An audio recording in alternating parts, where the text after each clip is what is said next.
आज की इस दिव्य सत्संगी श्रृंखला जिसका नाम है प्रश्न से प्रेरणा तक। आप सभी के बहुत सारे प्रश्न आज प्राप्त हुए हैं। गुरुदेव दविंदर गुप्ता जी पंजाब से हैं। आपका प्रश्न है, प्रेम लक्षणा भक्ति क्या है और इसको कैसे प्राप्त कर सकते हैं? जब भी मन भक्ति में लगाना चाहते हैं, सांसारिक चीज़ों से मन की एकाग्रता भंग होती है। मन को एकाग्र कैसे करें? दो चीज़ें हैं, एक प्रेम और दूसरा भक्ति। प्रेम लक्षणा भक्ति। मैंने कल भक्ति के विषय में एक छोटी सी बात कही थी कि जुड़ जाने को भक्ति कहते हैं।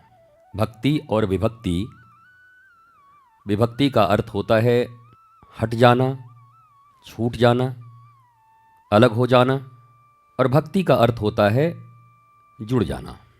आपने इसी समाज में सुना होगा कि पत्नी भक्त हैं ये। कोई कहता है ये देखो ये अपने काका जी के भक्त हैं, ये देखो ये कुर्सी के भगत हैं। भक्ति तो बहुत हो सकती है, पर प्रेम लक्षणा भक्ति केवल ईश्वर के साथ ही किया जा सकता है। प्रेम जब बहुत गाढ़ा हो जाए तब उसे प्रेमा भक्ति कहते हैं ईश्वर के प्रति, और यह अभ्यास से ही संभव है। गुणों का श्रवण, कीर्तन, और जिससे जिससे आप स्वयं को जान सकें। भक्ति और प्रेम का अर्थ उदासी नहीं होता, रास होता है, महारास। मुस्कुराहट होती है, नृत्य होता है, गीत होता है। तो प्रेम करने किसी भी मनुष्य को सिखाना मूर्खता ही होगा। इस 21वीं शताब्दी का 3 साल का बच्चा भी पैसे से प्रेम करना सीख जाता है।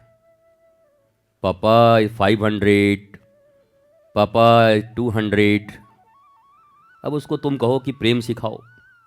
प्रेम तो है, भक्ति तो है, आसक्ति तो है, पर धन से है।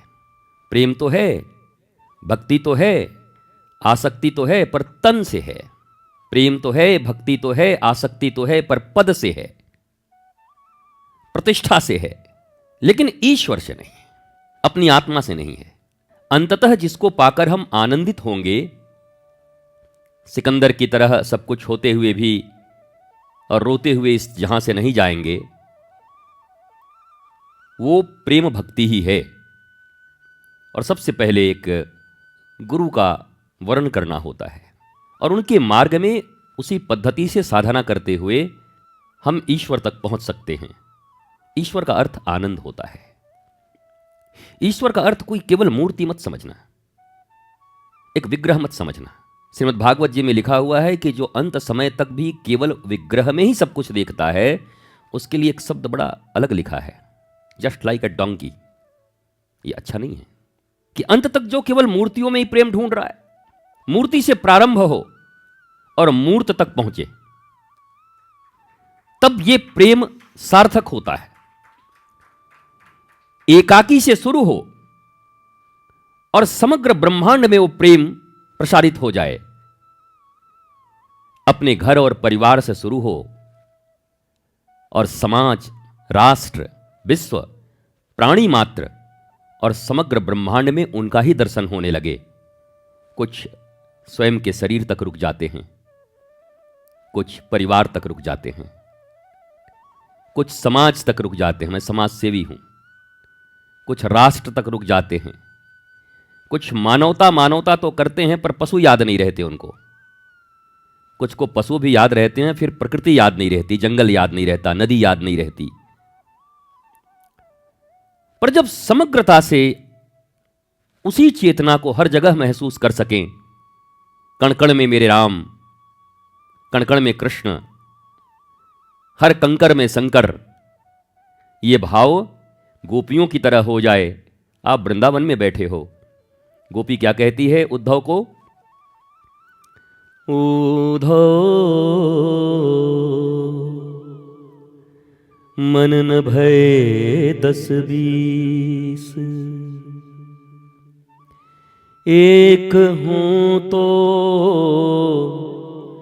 गयो श्याम संग, अब को अवराधीस। रे उधो उधो उधो श्याम तन श्याम मन श्याम है हमारो धन,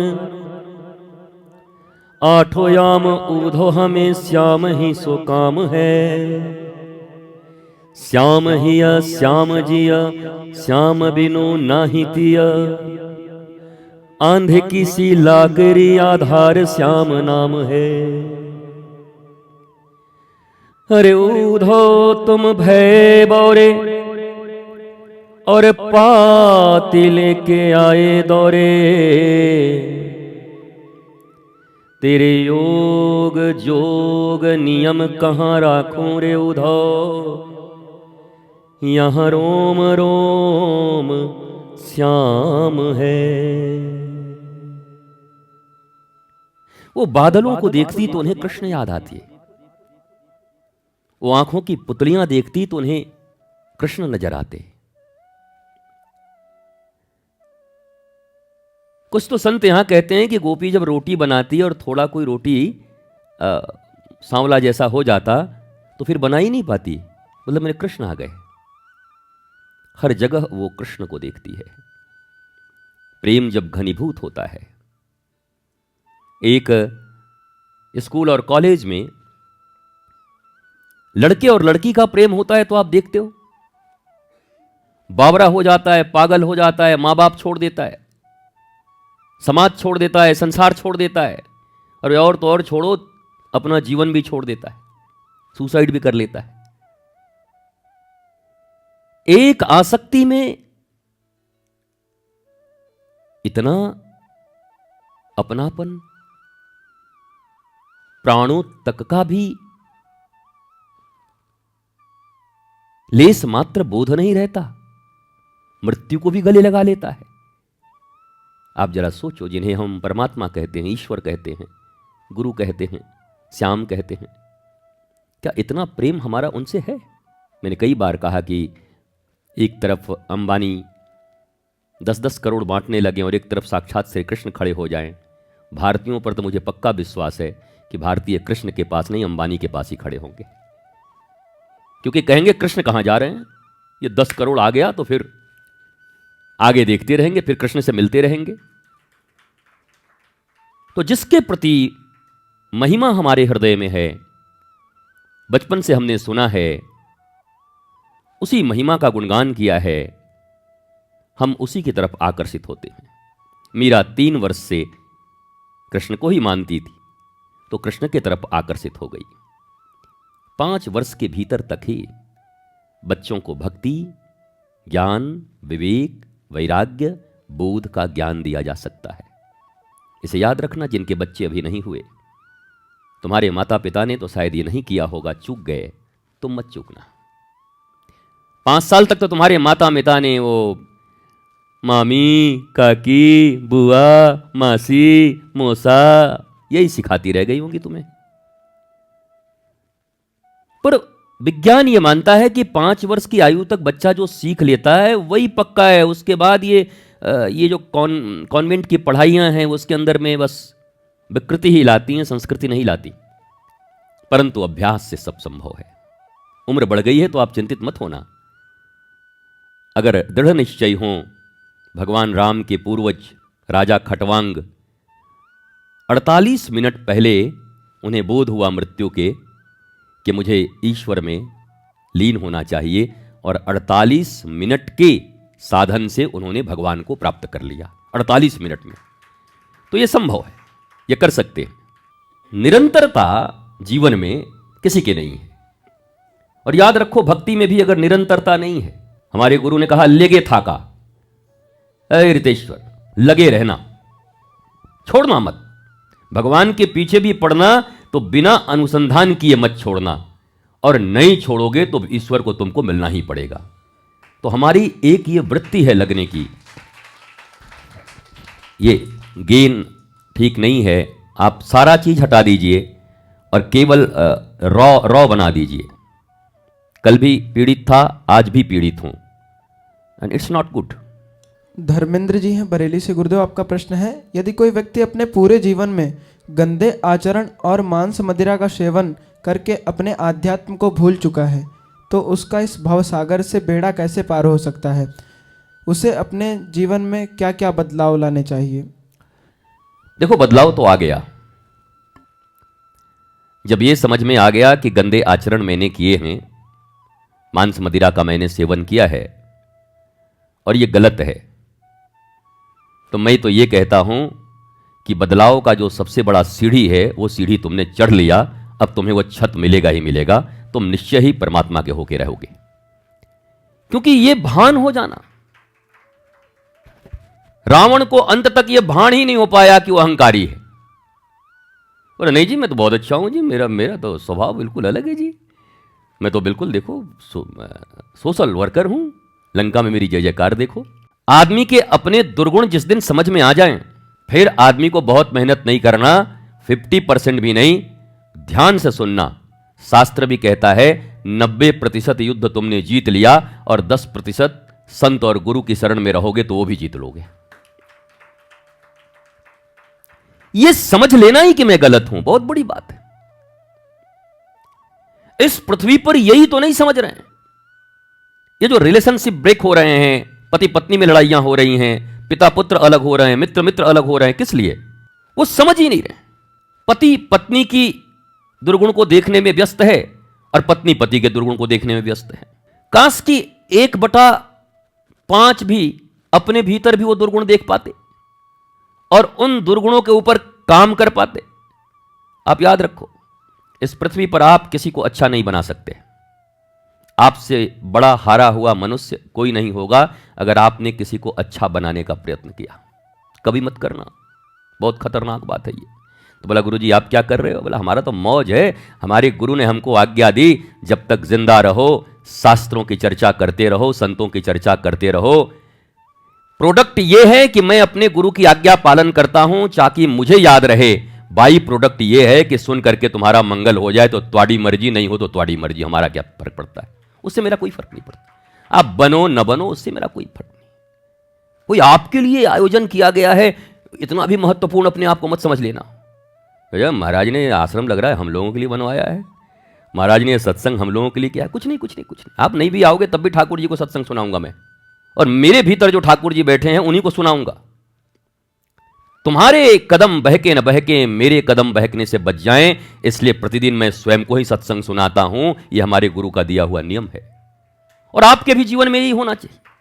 आपके चेहरे बताते हैं कि आपने कितना रिसीव किया, आपकी आंखें बताती हैं, आपके भाव बताते हैं, आपकी आंखों में आए हुए अश्रु जल बताते हैं कि आपने किस भाव से इसको ग्रहण किया है।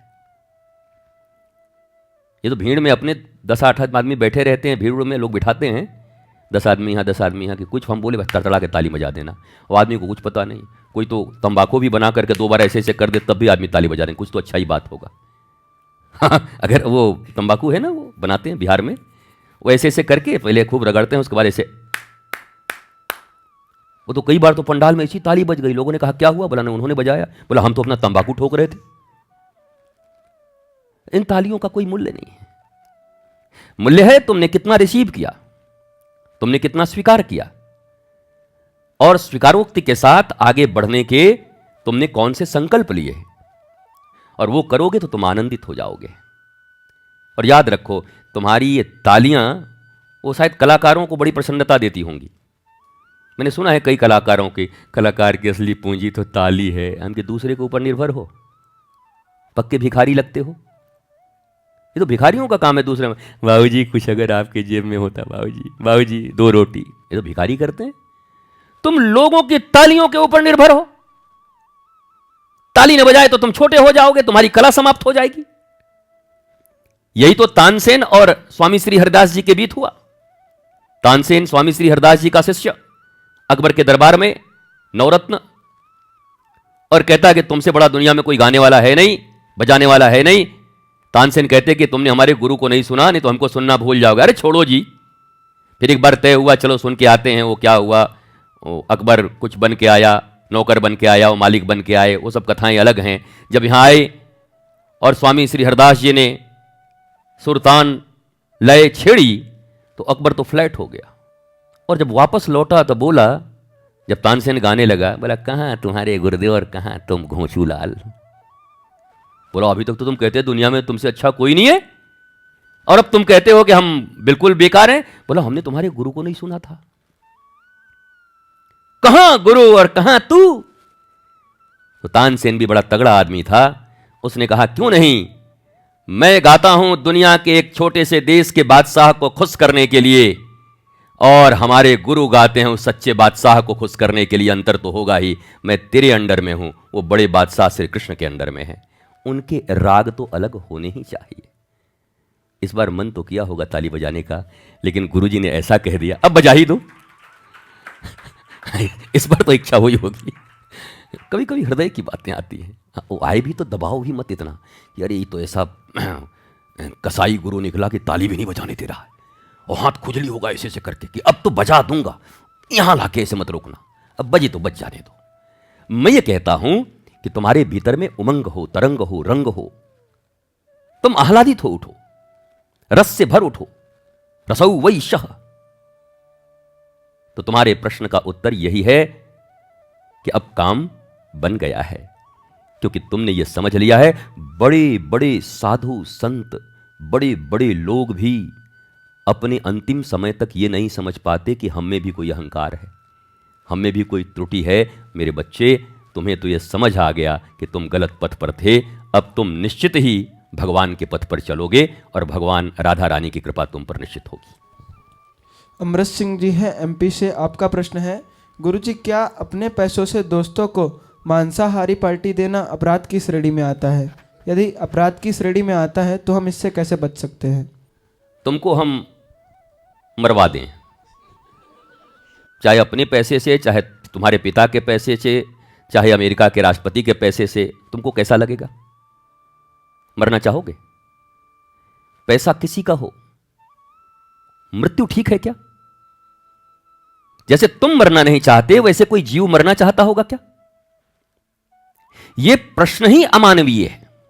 तुमने कभी देखा नहीं कि वो छोटे छोटे चिड़िया के बच्चे कैसे शाम को अपने घोंसले में मां का इंतजार करते हैं, और चिड़िया आकर के, और चिड़िया उड़ नहीं सकता, छोटा सा कुछ कुछ कुछ कुछ कुछ कुछ कुछ करता रहता है, और चिड़िया आकर के टप टप उसके मुख में दाने खिलाती है। कभी तुमने उस वात्सल्य को नहीं देखा? कभी तुमने छोटे से पपी को नहीं देखा सड़क पर, ओ एक मां और 7-7 8-8 और उसके दूध पी रहे हैं? कभी तुमने हाथी हथनी को अपने बच्चे का, अभी अभी एक वीडियो बड़ी वायरल हुई थी, एक छोटा सा हाथी का बच्चा किसी दुकान पे घुस गया, और दुकान वाले ने इसे डंडा दिखाया, गन्ना खाने गया था, तो दौड़ के अपने मां के गोद के पेट के नीचे आ गया। उसको भी पता है कि मां ही बचाएगी दुनिया में, और कोई बचाने वाला नहीं है। छोटा सा पशु हो या कोई भी हो, संवेदना मर गई क्या कि जीव हत्या करके खाओगे? पैसों की बात नहीं, 10,000 करोड़ तुम्हें दे करके और तुम्हें कहा जाए कि तुम्हारा गर्दन काट रहा हूं, तुम काटने दोगे? तुम कहोगे 10 रुपया लेकर के जिंदा तो रहेंगे, कम से कम मरी जाएंगे तो क्या मिलेगा? तुम मृत्यु देने के अधिकारी नहीं हो, और अपनी साधारण जिह्वा के लिए तुम जीव हत्या कर रहे हो। कभी सोचा है? इस देश में अपने धर्म की रक्षा के लिए अभी कल ही परसों गुजरा, गुरु गोविंद सिंह के साहिबजादों ने अपने आप को चुनवा लेना, सर कटवा लेना मंजूर, लेकिन धर्म छोड़ना मंजूर नहीं, आताताइयों की बात को स्वीकार करना मंजूर नहीं। उसके लिए उन्होंने प्राणों को दे दिया, और तुम प्राण ले रहे हो अपने जीव के कारण। मानवता इसी प्रकार से पतित होती रही तो वो दिन दूर नहीं जब इंसान के छोटे छोटे बच्चों के मांस भी लोगों को अच्छे लगने लगेंगे। बोलेंगे 2 महीने का है, 1.5 महीने का है।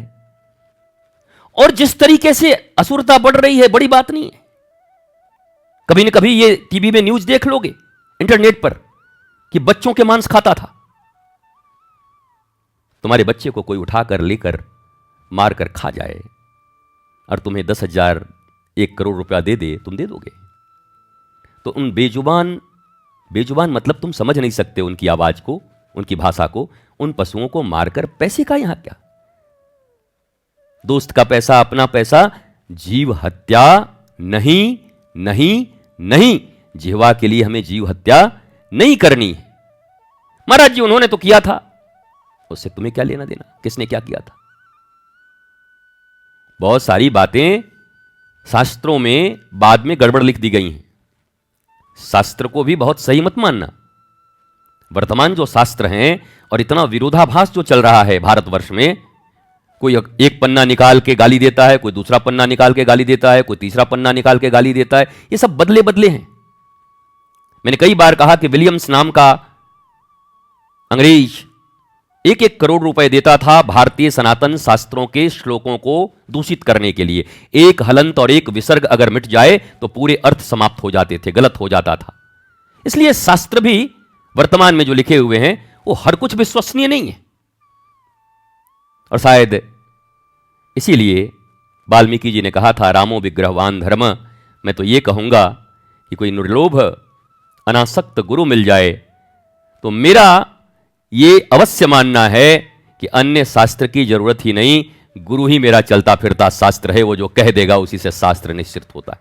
इस बात को मैं मानता हूं, क्योंकि जब जो रहता है। अच्छा, भगवान श्री कृष्ण जब आए तो राम जी तो पहले आए, सबको पता है। त्रेता पहले आया कि द्वापर? त्रेता। राम पहले आए कि कृष्ण? राम। राम भगवान है, भगवान का लिखा हुआ योग वासिष्ठ है। तो भगवान श्री कृष्ण ने योग वासिष्ठ क्यों नहीं सुना दिया था अर्जुन को शास्त्रों से? उस समय का शास्त्र तो राम जी का लिखा हुआ शास्त्र होना चाहिए था, क्योंकि राम जी पहले आ चुके, शास्त्र लिखा जा चुका है। पर भगवान कृष्ण, जिनको अर्जुन ने अपने गुरु के रूप में स्वीकार किया, शिष्यस्तेहम साधिमाम त्वाम प्रपन्नम, मैं भगवान मान करके मेरा मंगल नहीं होगा, भाई मान करके मंगल नहीं होगा, मित्र मान के मंगल नहीं होगा। तो भगवान ने कहा तब क्या मानेगा? बोला मैं आपका शिष्य बनता हूं, आप मेरे गुरु बन जाओ। क्योंकि ज्ञान के लिए गुरु ही सर्वश्रेष्ठ हैं। अर्जुन ने गुरु रूप में श्री कृष्ण का वर्ण किया और तब श्री कृष्ण ने गीता सुनाई। पर वो राम जी वाली गीता तो नहीं थी। श्री कृष्ण के हृदय में जो आया, थोड़ा बहुत शास्त्रों का लिया कि फला सूर्य ने ऐसे सुनाया था, उन्होंने उसके ऐसा सुनाया था, आओ मैं तुझे सुनाता हूं व्याख्यान दे करके। तो वर्तमान समय के हालात में जीवंत सदगुरु ही शास्त्रों के प्रणेता हैं। शास्त्र लेकर के, और एक तरफ कोई और बैठा है हरियाणा में बाबा जी, एक तरफ कोई बाबा जी कहीं और बैठे हैं, वो उनको गाली दे रहे हैं, उनको गाली दे रहे हैं। वो भी शास्त्र ही का पन्ना निकाल रहे हैं, वो भी शास्त्र ही का पन्ना निकाल रहे हैं। पब्लिक कंफ्यूज है कि शास्त्र में दोनों लिखा है, माने क्या। ये भारतीय युवाओं के पास एक बड़ा तकलीफ आ गया है। जो आता है शास्त्र ही निकालता है सीधे। पन्ना नंबर 746 का 33वां श्लोक यह कहता है, उसके जवाब में वो निकालते हैं कि पन्ना नंबर 742 का 42वां श्लोक यह कहता है। अब पब्लिक घनचक्कर बनी हुई है, किसकी बात माने, किसकी सुने। इसलिए जीवन में एक श्रेष्ठ सदगुरु का चुनाव जरूरी है। दवाई दुकान में बहुत सारी दवाइयां भरी पड़ी हैं, कोई भी दवाई खाएंगे तो जीने के बजाय मर जाएंगे, ठीक होने के बजाय और बीमार हो जाएंगे। पर डायग्नोस करके अगर कोई डॉक्टर हमें बोलता है कि ये दवा खा लो तुम ठीक हो जाओगे, तो तुम्हारी वो रोग शुद्धि हो जाएगी, तुम स्वस्थ हो जाओगे। वैसे ही तुम्हें यह पता नहीं कि कौन सा शास्त्र कब उठाएं, कौन से शास्त्र के श्लोक कब उठाएं। हनुमान चालीसा का एक शब्द भी मनुष्य के जीवन को बदल सकता है।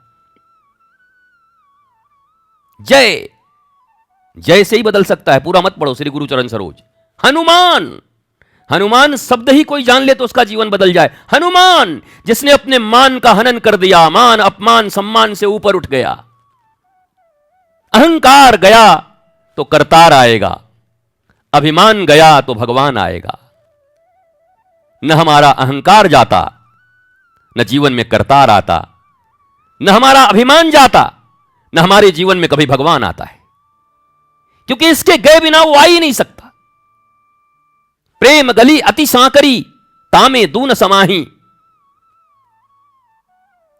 वो दो समा ही नहीं सकते। या तो तुम रहोगे या भगवान रहेगा, दोनों नहीं रह सकते। या तुम रहोगे या तुम्हारा गुरु रहेगा। अगर तुम्हारा मन अभी भी जिंदा है तो तुम्हारा गुरु तुम्हारे लिए मुर्दा है, और तुम्हारा मन मर चुका है।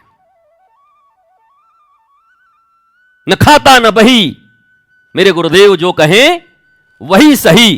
इस भाव में हो तब तुम्हारे भीतर का अभिमान मर चुका है, और नहीं तो तुम्हारा अभिमान जिंदा। और दोनों नहीं रह सकते भैया एक जगह, ये बड़ा कठिन है। तुम भी रहो और तुम्हारा गुरु भी रहे, यह संभव नहीं है। या तो तुम मिट जाओ और गुरु ही तुम में उतर जाए, या तो फिर गुरु मिट जाए और तुम रावण की तरह, जैसे रावण के लिए शिव जी मिट गए, शिव जी उनके गुरु हैं शंकर जी, पर मानता ही नहीं, तो शिव मिट गए। बोला यहां हमें ही मिटना पड़ेगा। पर याद रखो, तुम मिट गए, तुम मिट गए तो विश्व विजयी हो जाओगे, और तुम्हारा गुरु मिट गया तो जैसे रावण खानदान सहित मारा गया, वैसे तुम भी न बच पाओगे। अब तुम डिसाइड करो कि तुम्हें मिटना है या तुम्हें गुरु को मिटाना है। हमारी सारी चेष्टाएं गुरु को मिटाने की होती। हमारे धन, हमारे वैभव, हमारी पद, हमारे प्रतिष्ठा, हमारी वाणी, हम हर समय कोशिश करते हैं कि हमारे प्रभाव के अंदर में गुरु अपना स्वभाव बदल दे। गुरु किसी दिन स्वभाव बदल भी दे तो तुम्हारे लिए अच्छा नहीं होगा, बल्कि तुम सदा यह प्रार्थना करो कि हे गुरुदेव, हे प्रभु, मुझे मिटा दो। मुझे मतलब तुम्हें मारेंगे नहीं, तुम्हारे भीतर जो कचरे हैं उन कचरों से तुम्हें मुक्त कर देंगे। तो मिटने को तैयार जो रहे उसी को शिष्य कहते हैं। शासन सहने को जो राशि रहे उसे ही शिष्य कहते हैं। सस धातु से ही बना है शिष्य। जो शासन मानने को राजी है वही शिष्य है, और जो सदा समाधान देने की ओर अग्रसर है वही गुरु है। गुरुदेव, नितेश चौहान जी हैं महाराष्ट्र से। आपका प्रश्न है, जो व्यक्ति संबंधों में हमें निरंतर असत्य, आडंबर एवं कानूनी तरीके से हमारे साथ दुर्व्यवहार करते हैं एवं उन सभी का आश्रय लेकर हमें दंडित करते रहते हैं, हम साधारण मनुष्य उनसे कैसे डील कर सकते हैं? वैसे ही करो जैसे अर्जुन ने दुर्योधन के साथ किया था। महाभारत में दोनों भाई ही थे, कोई परिवार ही तो थे, अलग अलग थोड़ी थे। वही करो जिनकी गोद में खेल करके अर्जुन बड़ा हुआ था। पर जब युद्ध मैदान में श्री कृष्ण के साथ खड़ा हुआ और कृष्ण ने कहा कि मारो भीष्म को, खत्म करो इसको, तो फिर गोद याद नहीं रहा, मार दिया। रिश्तेदार ही तो थे, दादाजी थे, परदादा थे, भाई था, सारा रिश्तेदार था महाभारत में। और तुम्हारे प्रश्न भी वही हैं कि जो मुझे दंडित करते हैं, जो झूठ असत्य कपट से मुझे प्रताड़ित करते हैं, ऐसे संबंधों का क्या करना चाहिए? या तो डिप्रेशन में रहो या तो महान बनो, ये हम क्या करें? या तो फिर महाभारत करो, और या फिर ऐसों को छोड़ के हट जाओ। और छोड़ने के हटने के बाद भी पीछे पीछे चले। 12 वर्ष की जब वनवास हो गई पांडवों की, तब भी छोड़ा क्या? जंगल में भी उपाय लगाए हुए था, लाक्षागृह में जला दो, वहां कुचलवा दो, वहां मरवा दो, वनवास दे के भी चुप नहीं बैठा था वो। तो अंत में भगवान ने कहा, ऐसे भागते फिरते कितने दिन रहोगे, घंटी बजा दो इसका। ये जितने अंधे के बेटे सब बैठे हैं, ज्ञानांध लोग, अंधा का बेटा, अंधा धृतराष्ट्र उसका बेटा, और इसके पक्ष में सारे खड़े लोगों को खत्म करो, मिटाओ। तो तुम्हें भी वही करना होगा। अब लड़ भिड़ मत जाना हमारे कहने पे, और मुकदमा करा के आ जाना कि गुरुजी बोले थे। अब मुकदमा हो गया। हम कह रहे हैं या तो उनसे अलग हट जाओ या उनसे मुंह मोड़ लो और सत्य की तरफ, गुरु के साथ, सत्संगियों के साथ अपना जीवन यापन करो। मरना भी उसी में है। क्या करें महाराज जी, छोड़ नहीं पा रहे, बुआ है छोड़ने। तो बुआ नहीं है तो करो, धुआं हो जाओ, जिंदगी धुआं कर लो अपना। हम क्या करें? मोह भी है तुम्हें, आसक्ति भी तुम्हें है, लगाव भी तुम्हें है, और आनंद भी तुम्हें चाहिए, ज्ञान भी तुम्हें चाहिए। Then how is it possible? संभव नहीं। निर्णय लेना पड़ता है, जीवन में निर्णय लेना पड़ता है। जब साधु बनने की इच्छा हुई होगी तो हमें भी निर्णय लेना होगा, लेना पड़ा होगा कि जिन मां ने जन्म दिया, जिन पिता के उंगली पकड़कर चलना सीखे, भाई बहन सब, वो मित्र, वो नातेदार, वो रिश्तेदार, सबको छोड़कर निकलना पड़ा। निर्णय तो लेना पड़ता है। जीवन में कभी विराट की प्राप्ति हेतु बहुत कुछ क्षुद्र छूटता है। तुम न भी छोड़ना चाहो तब भी छूटता है। आयु छूट गई, पुराने मित्र छूट गए, वो शरीर छूट गया, धीरे धीरे रिंकल्स आ जाएंगे, हम भी बुजुर्ग हो जाएंगे एकदम बूढ़े ऐसे करके।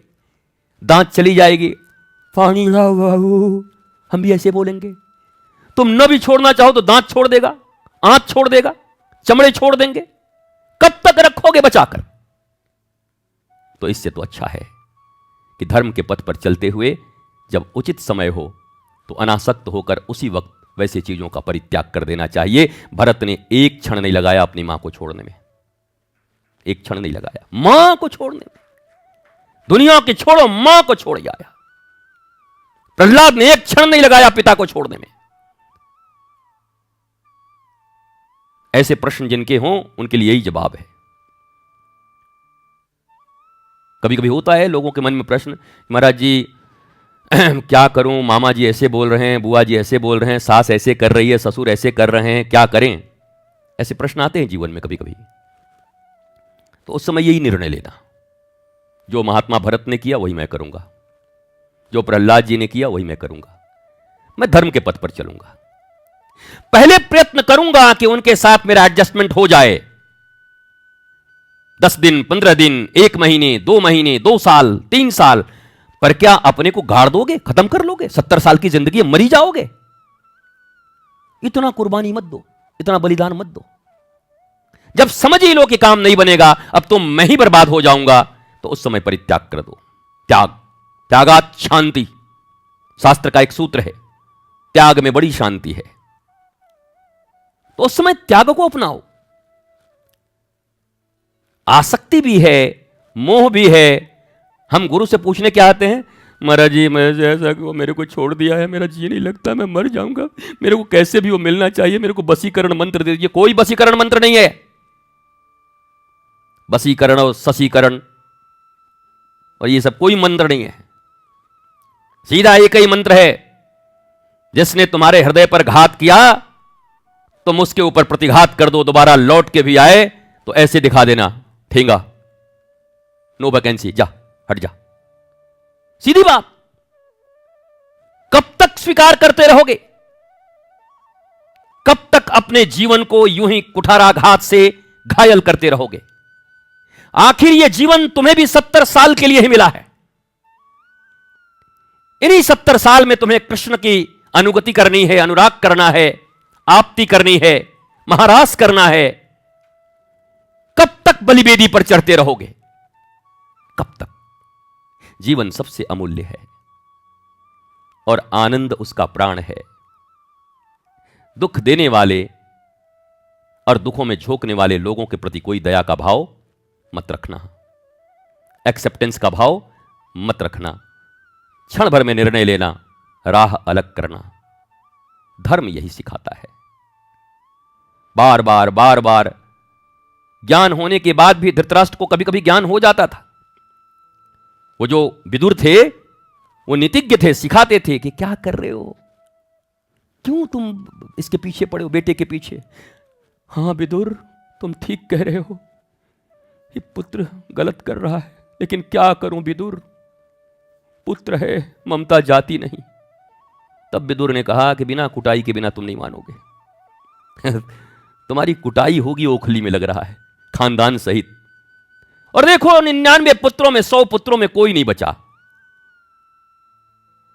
मोह संपत्ति का किया, मोह पुत्र के बिगड़ जाने के बाद भी उसके शरीर में रखा, तो न वो पुत्र बचा, न वो शासन बची, न सत्ता बचा, न प्रतिष्ठा बची, न अपने बचे, न परिवार बचा। अधर्म सबको खा जाता है, अन्याय सबको खा जाता है, कपट सबको खा जाता है, झूठ सबको खा जाता है, असत्य सबको खा जाता है।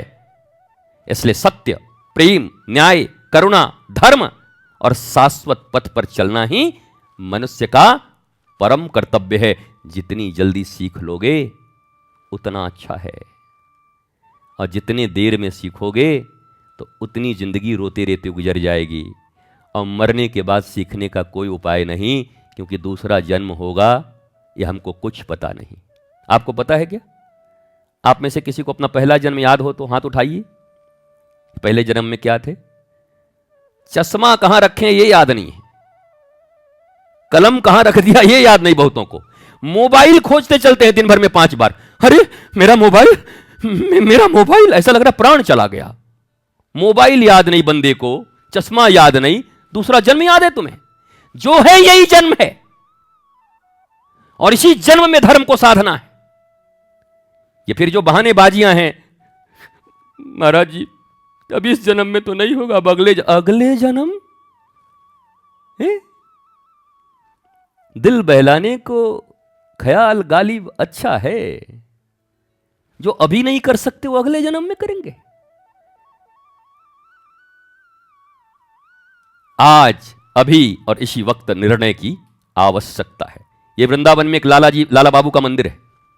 लाला बाबू कलकत्ते में रहते थे, बहुत बड़े व्यापारी, बहुत बड़े व्यवसायी, उस जमाने में बहुत करोड़ों का व्यापार। अचानक घाटा लग गया, एकदम सब डूब गया। सड़क पे आ गए। बीच सड़क पे एक झोला लेकर के सब्जी लेने के लिए जा रहे थे। पत्नी ने भेजा कि जाओ कुछ ले आओ, खाओ पियो। तो खड़ा होकर ऐसे सोच रहे थे, बर्बाद हो गया, वृंदावन चला जाऊं, मर जाऊं कि फिर व्यापार में लौटूं। तब तक एक वो झाड़ू देने वाली जमादारनी होती है ना, झाड़ू लगाती सेविका, वो कहे बाबूजी सड़क के इस पार आ जाओ चाहे उस पार आ जाओ, बीच में खड़े मत रहो। तो उनको ज्ञान हुआ कि भैया निर्णय तो एक ले ले कि धंधे में लौटना है कि धाम में जाना है, वृंदावन में। और उन्होंने उसी समय निर्णय लिया कि अब धंधा में नहीं लौटूंगा, अब तो वृंदावन धाम जाऊंगा, और पैदल वृंदावन धाम आ गए। आज सबसे बड़ा मंदिर उन्हीं का है, लाला बाबू मंदिर जाकर देखना। तो निर्णय तो क्षण भर में लेने पड़ते हैं। सब्जी लेने गए तो सब्जी वाली ने कह दिया, वो देख ये खड़े करे, बोले बाबूजी संध्या हो गई, जल्दी ले लो, समय नहीं है, बाजार उठ जाएगा। उनको ध्यान आया, अरे संध्या हो गई, मेरे भी जीवन का संध्या हो गया, बाजार उठ जाएगा किसी भी दिन, निर्णय तो लेना ही पड़ेगा। तो निर्णय लिया, मुझे वृंदावन आना चाहिए, मुझे धर्म के पथ पर चलना चाहिए। निर्णय सही समय से लो तो उसके परिणाम आनंद देंगे तुम्हें। पूजा गुप्ता जी गाजियाबाद से इनका प्रश्न है, गुरुदेव सास ससुर जी भगवान की भक्ति के लिए धाम जाने के लिए मना करते हैं और कहते हैं तुम्हारा भगवान मैं हूँ, मेरी सेवा से सब मिलेगा, ना कि भगवान की भक्ति से। एक बार ताली बजाओ, क्योंकि थोड़ा बहुत तो लगता है हम भी देख पा रहे हैं। इस प्रश्न का उत्तर तो मैंने अभी दे दिया। धर्म के मार्ग में कोई बाधा आए तो अब सास ससुर छोड़ के मत आ जाना, नहीं तो बहुत नाराज हो जाएंगे हम पर, और सुन रहे होंगे तो मुकदमा और कर देंगे। कृतेश्वर महाराज पर मैं मुकदमा दायर करता हूं, इन्होंने हमारी बहू को भड़का करके हम सास ससुर को छुड़वा दिया।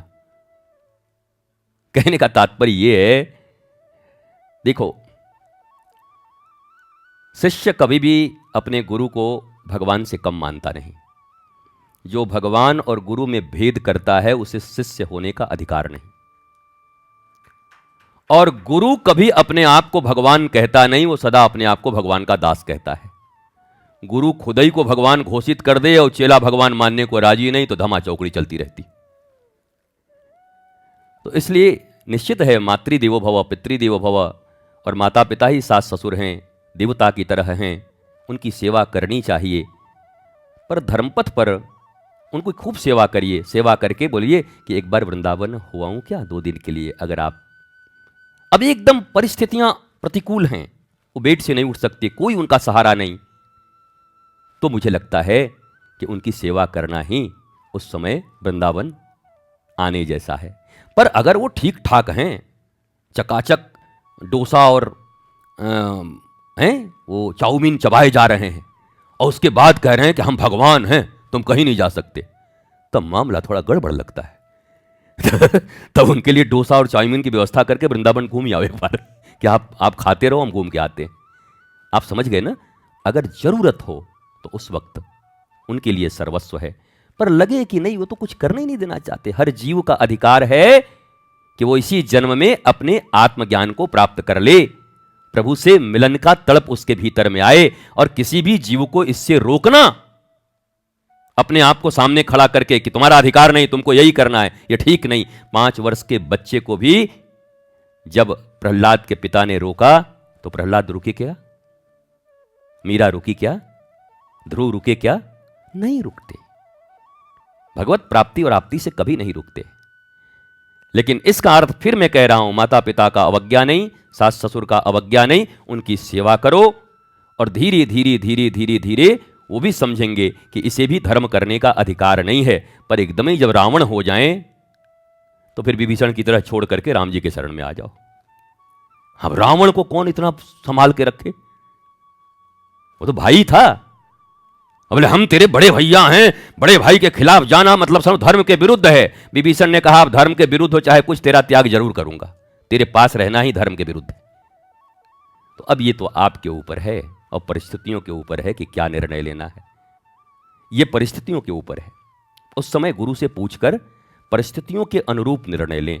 जब देखेंगे कि रावण जैसे रिश्तेदार हैं तो गुरु कहेंगे छोड़ दे, और कहेंगे नहीं नहीं बेचारे ठीक ठाक हैं, थोड़ा सेवा कर दो, और वो खुश हो जाएंगे। 4 दिन बाद जाने का तुमको आदेश जरूर देंगे। तब गुरु कहेंगे सेवा करो, जरूर तुमको आदेश मिलेगा। इस प्रकार से हमें अपने जीवन का यापन करना है। स्वस्थ रहिए, मस्त रहिए, आनंदित रहिए।